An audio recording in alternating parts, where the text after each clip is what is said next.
Welcome to Module 7 of Suicide and Crisis Intervention Models. Today, we'll explore an essential aspect of mental health crisis intervention, culturally effective helping. In our increasingly diverse society, understanding cultural factors is crucial for providing effective support to clients in crisis. First, let's talk about the foundational attributes necessary for effective multicultural crisis intervention. These include multiple factors. First, awareness of one's own cultural biases. It's vital for crisis workers to reflect on and recognize their own cultural perspectives and how these may influence their work. Next, knowledge about various cultures. This involves more than a superficial understanding. It's about deeply appreciating different cultural norms, values, and practices, and maintaining cultural humility in the face of cultures different from one's own. Next, willingness to adapt skills and techniques. Crisis workers need to be flexible and willing to modify their approaches to align with the cultural context of their clients. Next, experience with diverse populations. Practical experience in working with clients from different cultural backgrounds enriches a crisis worker's ability to respond effectively. Understanding the client's cultural context is critical because individuals rely on their cultural survival skills during crises. These skills may differ significantly from the crisis workers, and failing to recognize the client's worldview can lead to serious mistakes in assessment and treatment. One important concept to understand is the distinction between individualism and collectivism. In individualistic cultures, like ours, emphasis is placed on personal goals and direct communication. Conflict resolution often involves confrontation and arbitration. That's very common in US culture. In contrast, collectivistic cultures prioritize group goals, prefer indirect communication, and use accommodation as a conflict resolution strategy. Recognizing these differences helps tailor interventions to the client's cultural framework. Let's move on to the concept of social locations. Each person's identity comprises multiple facets such as age, gender, ethnicity, religion, social class, and many more. For example, someone could simultaneously be a mother, a professional, a musician, and a person in recovery from alcoholism.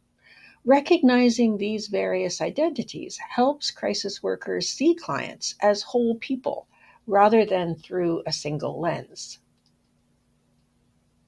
The addressing model is a useful tool for understanding different components of identity. It includes age, development, disabilities acquired later in life, religion, ethnicity, socioeconomic status, sexual orientation, indigenous heritage, national origin, and gender, including additional factors like geographic location or educational level, further enriches our understanding of the client's social context. When engaging clients in multicultural crisis intervention, it's vital to embody the characteristics of effective multicultural counseling, which involves being empathetic, caring, showing positive regard, and advocating for the client.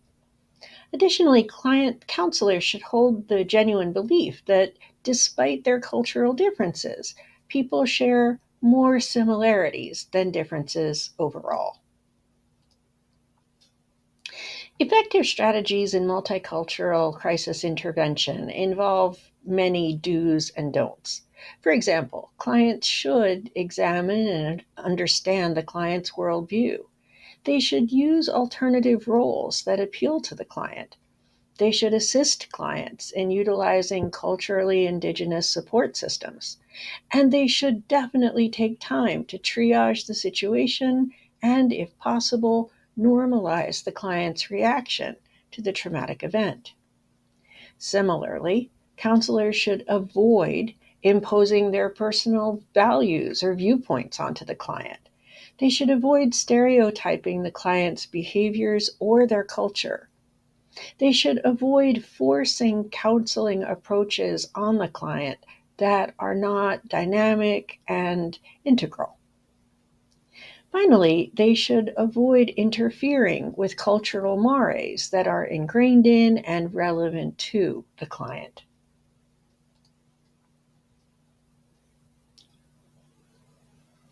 Lastly, it's important to discuss the role of local leaders in crisis intervention. While they can provide valuable insights and models of cooperation within the community, non local crisis workers should be very cautious. Local leaders have their own agendas, and non local workers should not attempt to address social issues or injustices without a thorough, really local understanding of community dynamics. For example, the devastating 2023 wildfires on Maui in Hawaii claimed more than 100 lives and 2,000 structures.